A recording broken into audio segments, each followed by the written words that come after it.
তাহলে এখন আপনার বর্তমান সংসার চলছে কি করে? বর্তমানে সংসার ওই যে টুকটুক করে ওই যে বিড়ি বানতাছি, দুই হ্যাঁ। এক হাজার করে বিড়ি হুম। বান্ধাই ওই যে জানি, আর রেশনের চাল পাই। বিড়ি তোমার বেঁধে কত হচ্ছে টাকা হয়? বিড়ি বেঁধে মনে করে সপ্তাহে 200 টাকাও হয়, 150 টাকাও হয়, কোনো ঠিক নাই। আর হলো সমস্যার মধ্যে সমস্যা হচ্ছে আমার ওই যে ওর বাবার যে চকিটা ছিল না, হ্যাঁ। চকিটা তো দিয়ে দিছি, কিন্তু হুম। চকি তো আমি কিনতে পারতাছি না। আপনি এখন কোথায় ঘুমাচ্ছেন কোথায়? আমি ঘুমাচ্ছি, এটা বলতে আমার আসলে অনেকটা খারাপ লাগবো। মানে আপনার ঘরে তাহলে আমি জায়গাটা দেখে আসি। আসুন।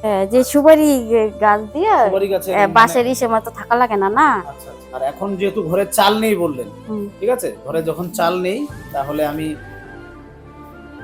আপনাকে এই যে ১৫০০ টাকা দিয়ে গেলাম। আর আপনার যে চকিটা